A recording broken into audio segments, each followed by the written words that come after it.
Welcome to me నేస్తం upcoming రివ్యూలోకి వెళ్ళిపోదాం. చామంతి నిషా ఊహించని విధంగా భరత్ని కోర్టులోకి ప్రవేశింపబడుతుంది.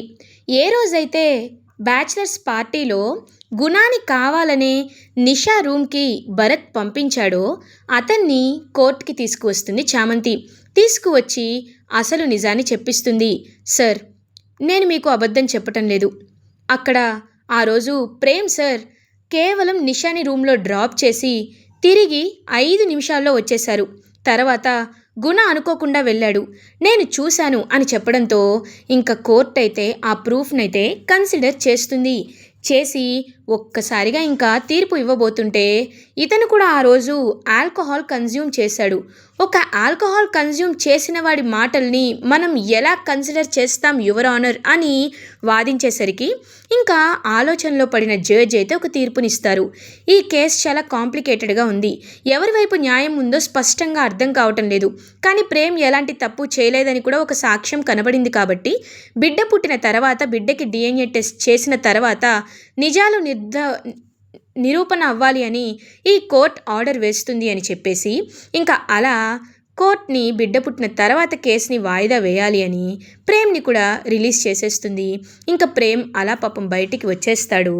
నిషా మాత్రం తన ఇంటికి, మినిస్టర్ వాళ్ళ ఇంటికే వెళ్ళిపోతుంది. డెలివరీ అయిన తర్వాత ప్రేమ్ని ఎలా అయినా పెళ్లి చేసుకోవాలి అని గట్టిగా ఫిక్స్ అవుతుంది నిషా. ఇది ఇలా ఉండగా నెక్స్ట్ డే మార్నింగ్ అవుతుంది. చామంతి ఎంతో హ్యాపీగా అటు ఇటు తిరుగుతూ ఉంటే అప్పుడే కరెక్ట్గా చంద్రిక చామంతి దగ్గరికి వస్తుంది. చామంతి, ఏం చేస్తున్నావమ్మా అని అడుగుతారు.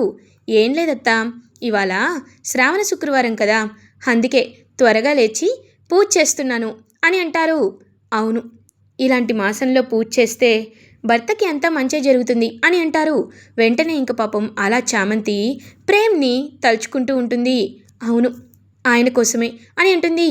చామంతి అని అనగానే ఏం లేదత్తా, ఏం లేదు అని కంగారుగా అక్కడి నుండి వెళ్ళిపోతూ పడిపోబోతుంది చామంతి. ఒక్కసారిగా పడిపోతున్న చామంతిని వెళ్ళి పట్టుకుంటుంది చంద్రిక. ఇంకా అలా చామంతి మెడలో ఉన్న తాళి అనేది బయటికి రావడంతో ఒక్కసారిగా చంద్రిక షాక్ అయిపోతుంది. ఇంకా చామంతి మెడలో ఉన్న తాళిని చూసి అలా షాక్లో ఉండిపోతుంది చంద్రిక. చామంతి, ఏంటమ్మా ఇది, రైట్ సరే అని చెప్పి ఇంక తన రూమ్లోకి తీసుకువెళ్ళి డోర్స్ అన్ని లాక్ చేసేస్తుంది చంద్రిక. చామంతి, ఏంటిది ఏంటిది అని అడుగుతారు. హత్త హత్త అని పాపం చంద్రికని హక్ చేసుకొని నిజం చెప్పేస్తుంది చామంతి. ఆ రోజు యాడ్ షూట్లో ప్రేమ్ బాబు నిజంగా నా మెళ్ళలో 3 ముళ్ళు వేశారు. కానీ ఈ నిజాన్ని నేను చెప్పలేను, ఎందుకంటే ఇప్పుడున్న పరిస్థితులు వేరు. అయ్యగారు మమ్మల్ని ఎక్కడ తప్పుగా అర్థం చేసుకుంటారో అది మాత్రమే కాదు, ఇప్పుడున్న పరిస్థితిలో నిజం చెప్తే ఏది ఎటు ఏ మలుపు తిరుగుతుందో తెలియక భయపడే ఈ నిజాన్ని నేను చెప్పలేకపోయానత్తా అని చెప్పి పాపం చాలా అంటే చాలా బాధపడుతుంది చామంతి. ఇంక చంద్రిక, అమ్మ చామంతి, దేవుడు ఎవరికి ఎలా విధిని రాస్తాడో మనకు తెలీదు. ప్రేమ్ బాబు నిన్ను ఎంతగా ప్రేమించారో నాకు తెలుసు, నువ్వు ప్రేమ్ బాబుని ఎంతలా ప్రేమించావో నాకు తెలుసు. కానీ మీ ఇద్దరి ప్రేమ పెళ్లి బంధం అయింది అంటే ఒకవైపు నాకు చాలా సంతోషంగా ఉంది, కానీ ఇంకొక వైపు ఏం జరుగుతుందో అని బాధగా ఉంది అని తన పెళ్ళిని గుర్తు చేసుకుంటూ ఉంటారు చంద్రిక. ఇంకా హర్షవర్ధన్ తన మెళ్ళలో తాళి కట్టినా తనే నా భర్త అని ఎవరికి చెప్పుకోలేనంత పరిస్థితిలో ఉంటుంది చంద్రిక. అలాంటి situation, same parallel and similar situation చామంతి కూడా ఫేస్ చేయడంతో లేదు, ఎప్పటికీ చామంతి నాలా అవ్వకూడదు. చామంతి, ప్రేమ్ బాబు ఇద్దరూ ఎప్పుడు సుఖంగా సంతోషంగా ఉండాలి. ప్రేమ్ బాబు భార్య అంటే కేవలం చామంతి మాత్రమే అవ్వాలి అని పాపం మనసులో అనుకుంటుంది చంద్రిక. అత్త, ఏం ఆలోచిస్తున్నావు అని అడుగుతారు. ఏం లేదమ్మా, నేను మీ మంచి గురించి ఆలోచిస్తున్నాను. సరే రా, ఈ విషయాన్ని ప్రేమ్ బాబుకైనా చెప్పావా అనేసరికి లేదత్తా, చెప్పలేదు. కానీ బాబుగారికి నిజం తెలిసిందేమోనని నాకు కాస్త డౌట్గా ఉంది. అయినా నేను చెప్పలేదత్తా అని అంటుంది. సరే, చెప్పినా చెప్పకపోయినా ఎప్పటికైనా ఈ విషయం తెలియాల్సిందే కదా అని నువ్వు కూడా ఎవరికి చెప్పొద్దత్తా ప్లీజ్ అని చెప్పి ఇంకా మాట తీసుకుంటుంది చామంతి. చామంతి, ఎప్పుడు ఏది బయటపడాలో అది పడుతుంది, నువ్వేం కంగారు పడద్దు అని చెప్పి ఇంకా అలా అక్కడి నుండి అయితే వెళ్ళిపోతుంది, నిజం ఎవరికి చెప్పనని చెప్పేసి చంద్రిక. ఇది ఇలా ఉండగా రోజా అటు ఇటు తిరుగుతూ ఆలోచిస్తూ ఉంటుంది. కరెక్ట్గా అప్పుడే రోజాకి రౌడీల దగ్గర నుండి ఫోన్ కాల్ వస్తుంది. మేడం, మీరు చెప్పిన వాళ్ళని మేము బంధించాం మేడం అని అంటారు. సరే, వస్తున్నా అని చెప్పి ఇంకా ఎవ్వరికీ తెలియకుండా అలా రోజా అయితే ఒక ప్లేస్కి బయలుదేరుతుంది. అలా కారులో వెళ్తున్న రోజాని, చాలా టెన్షన్తో కనిపించిన రోజాని చామంతి గమనిస్తుంది. ఏంటి, ఈ రోజా ఎక్కడికి వెళ్తుంది? ఇంత టెన్షన్గా వెళ్తుంది అంటే మళ్ళీ ఏదో తలనొప్పి తెచ్చే పనే చేయడానికి వెళ్తుందని అర్థమైంది. ఖచ్చితంగా దీన్ని ఫాలో అవ్వాలి అని చెప్పి వెంటనే చామంతి అయితే ఇంక రోజాని తన బైక్పై ఫాలో అవ్వడం స్టార్ట్ చేస్తుంది. టెన్షన్లో గమనించని రోజా ఇంకా అలా బైక్లో వెళ్తూ ఉంటే కరెక్ట్గా కొంతమంది రౌడీలు చెప్పిన ప్లేస్కి ఒక పాడుబడిన బిల్డింగ్కి అయితే వెళ్తుంది. ఇక్కడ ఈ రోజాకేం పని అని చెప్పి లోపలికి వెళ్తుంది చామంతి. దొంగతనంగా దాక్కొని చూస్తుంది. చూసేసరికి ఒక్కసారిగా షాక్ అయిపోతుంది. ఎందుకంటే అక్కడ ఇద్దరు ఫేస్కి మాస్క్ వేసేసి తాళ్ళుతో కట్టేసి ఉంటారు. ఏంటి, ఇది ఇలాంటి పనులు కూడా చేస్తుందా? ఎవరిని ఎవరిని కిడ్నాప్ చేసింది అని చూడగానే ఇంకా అలా మాస్క్ ఓపెన్ చేయగానే అక్కడ కావేరి అండ్ కావేరి వాళ్ళ తాతగారు సుందరమూర్తి ఉంటారు. అంటే ఎవరైతే యువరాణి కొల్హాపూర్ రాజ సంస్థాన యువరాణి అని ప్రేమ్ తెలుసుకుంటాడో, చామంతి కిడ్నాప్ అయినప్పుడు ఎవరైతే హెల్ప్ చేస్తారో వాళ్ళనమాట. ఇంకా ఒక్కసారిగా చామంతి అయితే కావేరిని చూసి కావేరిని సుందరమూర్తి వాళ్ళని చూసి అలా షాక్లో ఉంటుంది. బట్ చామంతి అప్పటికి యువరాణిని చూడలేదు కాబట్టి ఎవరు వీళ్ళు, అసలు వీళ్ళని ఎందుకు కిడ్నాప్ చేసింది అని ఆలోచిస్తూ ఉంటే ఏంటి సుందరమూర్తి గారు అని రోజా అనగానే అప్పుడు అర్థమవుతుంది చామంతికి. అంటే ప్రేమ్ బాబు కలిసిన సుందరమూర్తి గారు ఈయన అని చెప్పి ఇంకా అలా చూస్తూ ఉంటుంది చామంతి. ఏంటి, తనేనా కావేరి కొల్హాపూర్ రాజ సంస్థాన యువరాణి అని అంటుంది.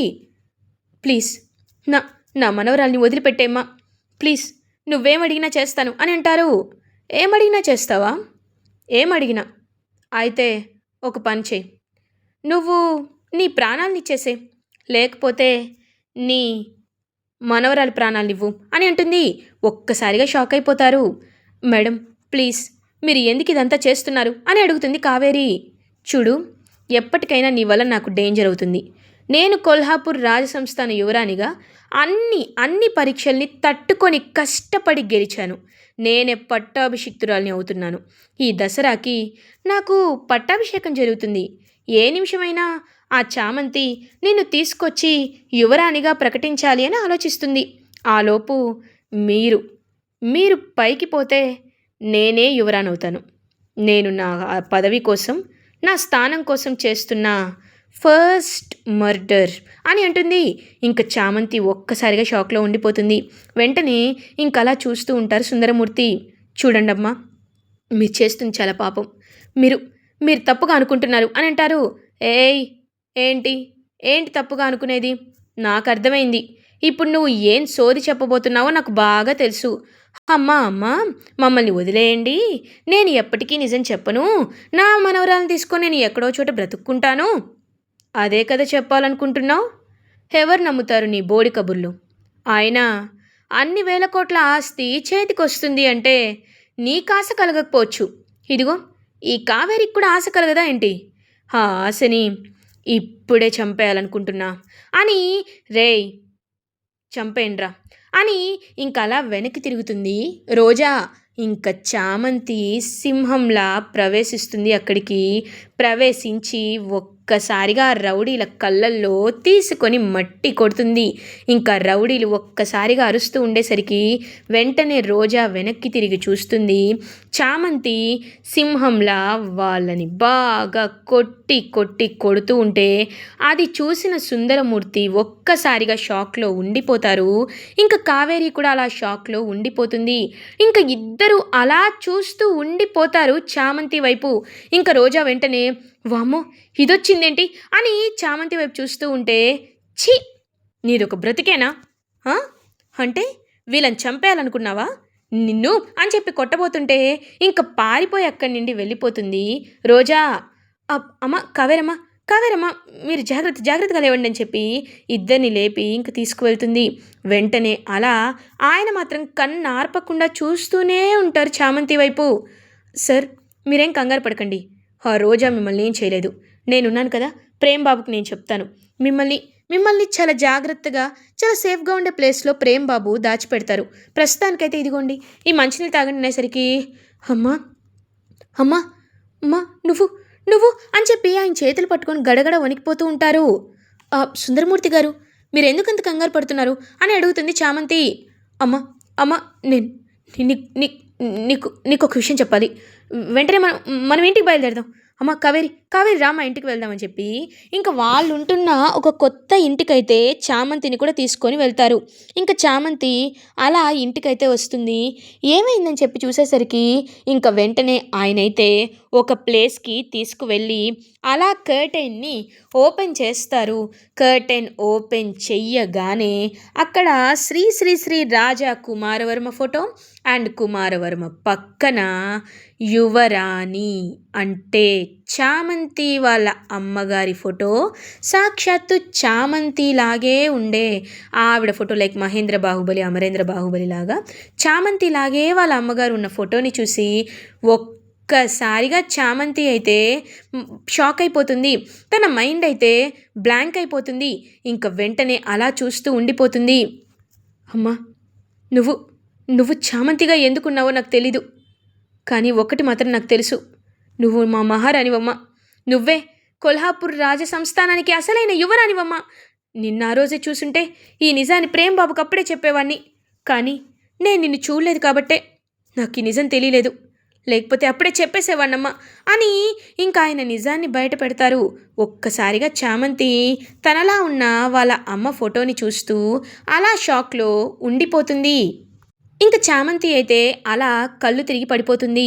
వెంటనే అక్కడికి ఇంకా వాళ్ళైతే లైక్ చామంతిని స్పృహలోకి తీసుకొచ్చి ఇంకా వాటర్ పట్టించేసరికి చామంతి స్పృహలోకి వస్తుంది. అమ్మ చామంతి, ఈ నిజాన్ని అందరి ముందు అనేసరికి వద్దు ఈ నిజాన్ని అందరి ముందు బయట పెట్టద్దు, నాకు ఇష్టం లేదు. సమయం వచ్చినప్పుడు నేనే బయట పెట్టమని చెప్తాను. మీరైతే ఈ నిజాన్ని ఎవరితో చెప్పకండి అని చామంతి పాపం చెప్పి అక్కడి నుండి బయలుదేరుతుంది. తన మనసంతా ఎన్నో వేల ఆలోచనలు. అసలు నేను యువరాణి అవ్వడం ఏంటి, నా వల్ల ఇదంతా అవ్వడం ఏంటి, అసలు ఏం జరుగుతోంది అని చెప్పి చామంతి చాలా అంటే చాలా కంగారుగా, చాలా టెన్షన్గా ఇంటికి రీచ్ అవుతుంది. ప్రేమ్, చామ్ ఎక్కడికి వెళ్ళావు చామ్, అసలు ఏమైపోయావు, ఫోన్ చేస్తే లిఫ్ట్ చేయవేంటి, ఎక్కడికి వెళ్ళావు చామ్ అని అడుగుతాడు. ప్రేమ్ చూస్తూ ఉన్నా, ప్రేమ్ ఎంత మాట్లాడుతున్నా చామంతి మాత్రం ఏదో ధ్యాసలో ఉంటుంది. చామ్ అని అంటారు. బాబు అని అంటుంది. ఏంటి చామ్, నేను ఇంతలా మాట్లాడుతున్నా ఏం మాట్లాడవేంటి, ఎక్కడికి వెళ్ళావు చామ్ అని అడుగుతారు. చిన్న పనుంటే బయటికి వెళ్ళాను బాబు అని అంటుంది. చామ్ ఏమైంది, అంత కంగారు పడుతున్నావు అని అడుగుతారు. కంగారా, లేదు బాబు అలాంటిది ఏమీ లేదు అని అక్కడి వెళ్ళిపోతుంది చామంతి. ఏమైంది చామ్కి, ఎప్పుడు చాలా హుషారుగా ఉండేది కదా, అలాంటిది ఏంటి ఇప్పుడు ఇంత డల్గా ఉంది, ఏమైంది చామ్కి, నా భార్య కళల్లో నేను ఎప్పుడు ఆనందం చూడాలనుకోవాలి కానీ ఇలా కన్ఫ్యూజన్ కాదు, అసలు ఏం జరిగిందో తెలుసుకోవాలి అని మనసులో అనుకుంటాడు ప్రేమ్. ఇలా ఎపిసోడ్ ఎండ్ అవుతుంది. ఫర్దర్ ఎపిసోడ్ రివ్యూస్ ముందుగా మీకు కావాలి అనుకుంటే మా ఛానల్ని సబ్స్క్రైబ్ చేసుకోండి. Thanks for watching.